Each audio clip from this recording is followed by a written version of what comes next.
तर मतीन पटेलच्या घरावर कारवाईसाठी घाई का केली असा सवाल इम्तियाज जलील यांनी विचारला। 24 तासही होऊ न देता घरावर बुलडोझर चालवला। निदा खान प्रकरणात इम्तियाज जलील मास्टरमाइंड असल्याचं यानंतर नितेश राणे यांनी म्हटलंय। महानगरपालिकामध्ये काही नियम आहे का नाही आहे?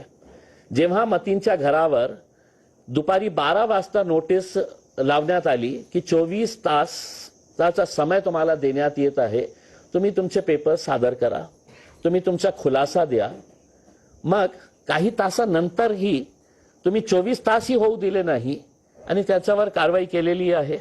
देवाभाऊचं सरकार आहे आणि देवाभाऊचं बुलडोझर, तुम्ही महाराष्ट्रात अगर जिहाद करत असाल तर देवाभाऊचं बुलडोझर चालणारच, कारण का मास्टरमाइंड इम्तियाज जलीलच आहे।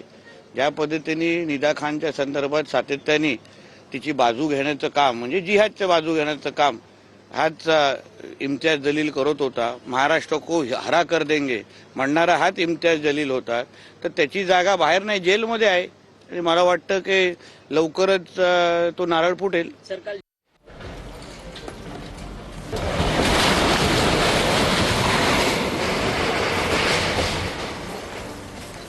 TCS प्रकरणातील संशयित आरोपी निदा खानला लपवल्याप्रकरणी अडचणीत आलेल्या MIM नगरसेवक मतीन पटेल याच्या घरावर आज पहाटेच पालिकेनं बुलडोझर चालवला।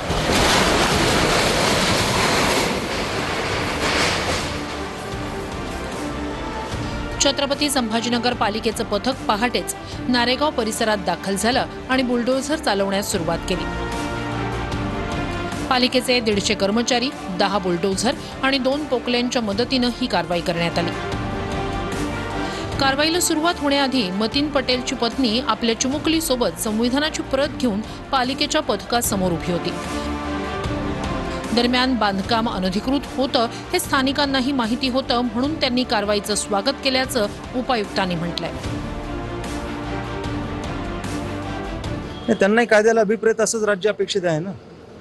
त्यांना स्वतःला माहिती आहे की त्या ठिकाणी त्यांनी कुठलीही परमिशन घेतलेली नाही आहे, कुठल्याही भोगवटा प्रमाणपत्र प्राप्त नाही आहे, ते अनधिकृत आहे।